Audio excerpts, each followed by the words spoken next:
It was big for us. We definitely want to try and make a move in the standings here, and in order to do that, we need to come out with 3, if not 4 points. We've still yet to complete our goal of getting a sweep in a weekend, but getting a tie and a win is big. Making those moves in the standings is very crucial at this time of the year, especially. We want to get that home ice, and realistically, we still don't see the McNaughton Cup being out of our reach. So with all the teams, the parity in our league, everyone's so even this year, and everybody's so balanced that if we can get going, we can get on a streak, then we're really confident that we can make some moves. Ryan Zoot, Big Rapids Pioneer. I know after that tie last night, what was said in the locker room tonight to get those extra 2 points and to move up in the standings? I honestly, not much changed. We were really happy with the way we played last night, and we felt that if we came out and put out that same effort, that we were going to be able to come out with that victory. And I think we did just as well tonight. I feel like we had, 12 less shots, but we still had 37. So we completed our goal of getting those shots on goal. We started to capitalize on the power play, which was big for us. And overall, I think we did a tremendous job in the D zone tonight that led us to offensive chances. Yeah, talk about the power play. Looked like you guys had some pretty good puck movement. What did you see out there?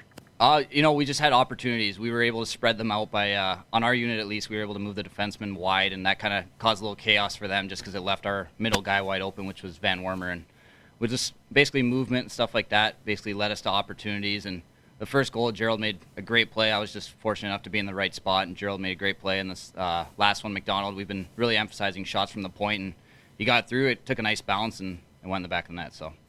Brandon Anselmini had that late goal in the second period. How crucial is that to carry that momentum into the third period? That's huge. We had talked about all night about getting a 2-goal lead, 3-goal lead, seeing if they were going to fall apart, if they were going to collapse, and they didn't go away. You have to give Alabama Huntsville credit. That's the kind of team they have. They work hard and they're persistent, but we did a tremendous job of just kind of staying on them and continually hounding them in the O zone, defensive zone. We didn't really let off the gas at all, which was big. So Anselmini getting that goal, that's huge for him as well. That was his first of the year, so it was good for him to kind of get some confidence, I think. But overall, it just kind of led us to that victory. Off to Bemidji next week, a team that's playing much better as of late. Mm-hmm. What's the game plan going in there? We just got to keep working hard. That's our motto here. We're confident in our team with the roster we have, the depth, everything's going right now. And if we can continue the way we played this weekend, I feel like we can beat anybody. Last night I thought the guys played a really good game. I thought we deserved the win, and I thought I didn't have my best game. I thought I could have played better and made tonight's game a lot better since I had a few more shots, but I was there to keep the guys in it, and they also had another good game back-to-back. It was nice. For you, over break, how was it being a freshman to get a couple weeks off to maybe regroup a little bit and come in here and play 2 straight games to get things going again? It was good. It helped me a lot. Practice the week before, I didn't think I had the week before break, I didn't think I had my best week of practice, so went back home, reset, got on the ice a couple times, came back here, and things started rolling again. Yeah, off to Bemidji next week, or what have you seen from them? They got a good team. We played them a couple weeks back, and there are 2 close games. They're 2 big games coming up, too, because they're close to us in the standings, and we need those 4 points. As a goaltender, how tough is it some nights when you come in and your guys spend the majority of the night in the offensive zone, and then every once in a while there's a chance? How tough is it to really stay engaged in the game? It's really tough. If I had it my way, I'd love to get outshot every game, but it's just easier for a goalie to stay in it. But when it's like that, you got to stay focused, stay ready for every shot, because you never know what's going to happen. Could get a breakaway. You got to be ready for something.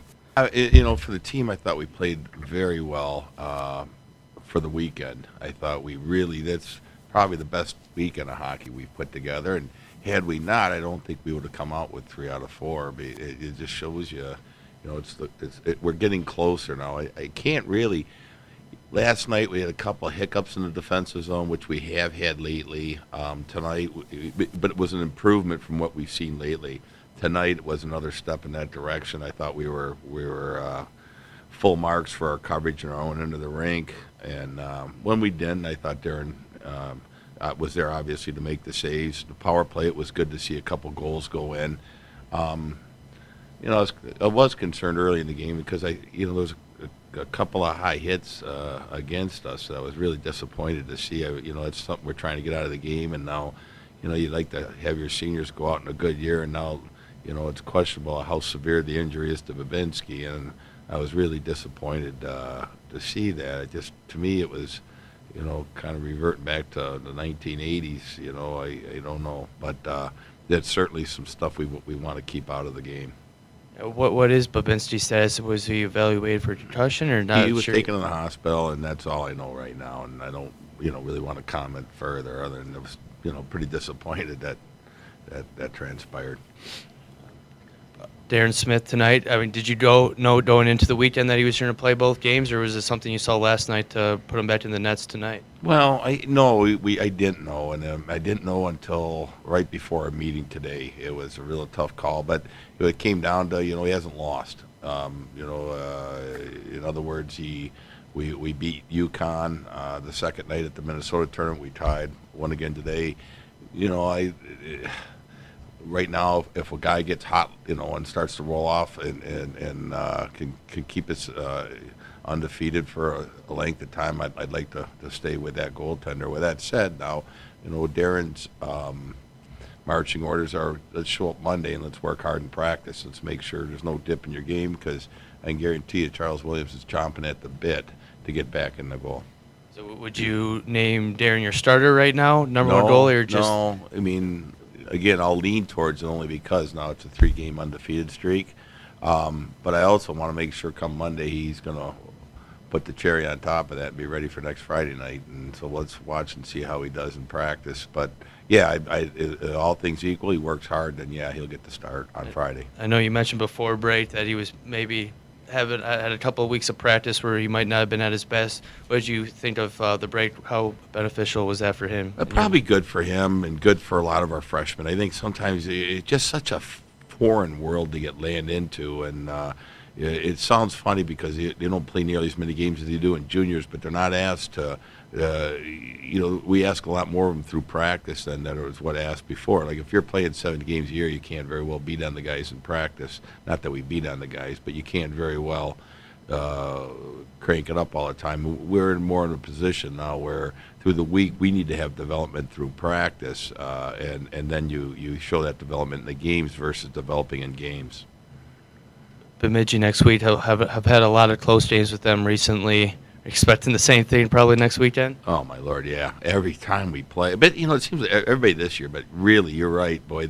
Over the last 3 seasons since we've been in a conference with them, I can't think of anything more, any game that doesn't end up in overtime or 1 goal. So, yeah, I would expect that. And they're playing good hockey right now. They really are. So we're looking forward to the contest and getting back on the road.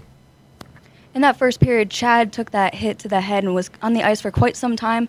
Later, he came back in the third and scored the final goal for the Bulldogs. What can you say about the mental and physical toughness of this team and the guys, how they play? Well, for Chad, that it was outstanding. I thought he had a really good weekend.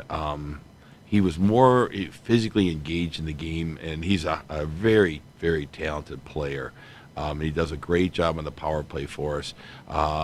When he gets involved, he doesn't have to go around and hammer a lot of guys, but when he gets involved, he bumps and he kind of uses his body in terms of trying to create offense. He's very, very effective. And, yeah, he got his bell rung on that play in front of the net, but he came back. It took him a while he had to clear, the trainers and the doctor, but he was okayed and came back, I think, in the second period.